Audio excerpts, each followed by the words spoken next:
मन में ठान लो तो हर चीज़ सुलभ यही है। मन में ठान लो तो हर चीज़ सुलभ यही है। शौक जब जुनून बन जाए तो दुर्लभ वो इकलौता चांद नहीं है। साथियों, यह सिर्फ एक कहावत ही नहीं, बल्कि इस कहावत को प्रूव कर दिखाया है केरल राज्य में पैदा हुई सुधा चंद्रन ने। सुधा चंद्रन बचपन से ही नृत्य करने की शौकीन थी। मात्र 3 वर्ष की उम्र में उन्होंने भारतीय शास्त्रीय नृत्य सीखना प्रारंभ किया। अपनी काबिलियत और मेहनत के दम पर शारीरिक रूप से अक्षम होने पर भी उन्होंने सफलता की ऊंचाइयों को छुआ और लाखों लोगों के लिए प्रेरणा का स्रोत बनी। 16 साल की उम्र में सुधा चंद्रन जब बचपन में नृत्य करती थी तो लोग उनकी प्रशंसा करते नहीं अघाते थे। 17 वर्ष की उम्र में उन्होंने 80 से अधिक स्टेज शो किया। उनकी पहचान भरतनाट्यम की एक अच्छी कलाकार के रूप में होने लगी थी। अचानक रोड एक्सीडेंट में उनके दाहिने पैर में गंभीर चोट लगी और अंत में उनका पैर काटना पड़ा। परंतु सुधा का ध्यान पैर के बजाय नृत्य में था। उनके नृत्य का सपना चकनाचूर हो रहा था। उनके ख्वाब मिट्टी में मिल रहे थे। फिर भी उनके डांस का जोर ठंडा होने के बजाय बढ़ता जा रहा था।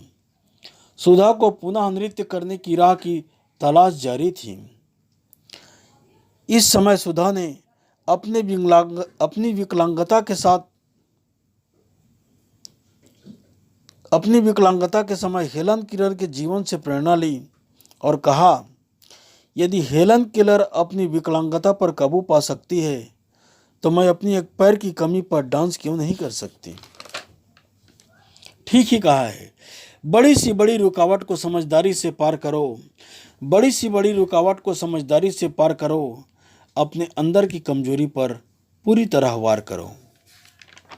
It is really sad that where there is a will there is a way. कहने का मतलब है, सचमुच जहाँ चाह है वहाँ राह है। और सुधा के साथ ऐसा ही हुआ। सुधा ने जो कुछ पाने को सोचा उनको मिल गया। सुधा को डॉक्टर प्रमोद सेठी मिले, जो कि जयपुर फुट अर्थात कृत्रिम पैर बनाने में महारत हासिल की थी और जो मैग्सेसे अवार्ड जीत चुके थे। उन्होंने सुधा के दाएं पैर में जयपुर फुट लगा दिया और सुधा पुनः नृत्य प्रारंभ करने के लिए 28 जनवरी सन 1984 को मुंबई में जनता के बीच लोक नृत्य के द्वारा ऐतिहासिक वापसी की।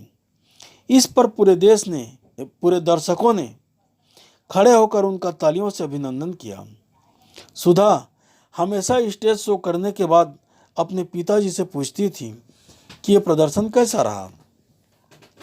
उनके पिताजी हमेशा कहते थे, इसमें सुधार की आवश्यकता है।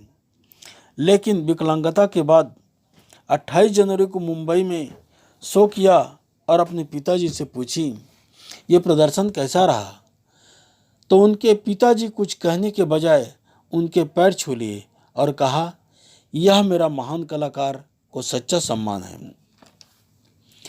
आज सुधा चंद्रन मशहूर अभिनेत्रियों में गिनी जाती हैं।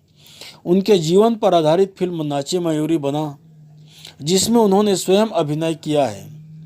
आज वो अनेकों फिल्मों और सीरियलों में अभिनय कर चुकी हैं और कर रही हैं। ऐसी जुनूनी अभिनेत्री को मैं इन पंक्तियों में नमन करता हूँ। ना रही कुब्बत बाजुओं में तो क्या हौसलों से उड़ान भरते हैं। ना रही कुब्बत बाजुओं में तो क्या हौसलों से उड़ान भरते हैं। आसमां झुकता है उनके सामने, जो अपनी खामियों में जोश भरते हैं, जो अपनी खामियों में जोश भरते हैं। सुधा चंद्रन ने देशवासियों को यह संदेश दिया है और कहा कि कामयाबी का बीज मनुष्य के मस्तिष्क में होता है। जब यह आत्मज्ञान आता है तो पीछे मुड़कर देखने की जरूरत नहीं होती। एक बार मैंने निश्चय किया कि मेरी विकलांगता मुझे नृत्य करने से नहीं रोक सकती और यही हुआ। Please like, subscribe and share our video. Thanks for watching the video.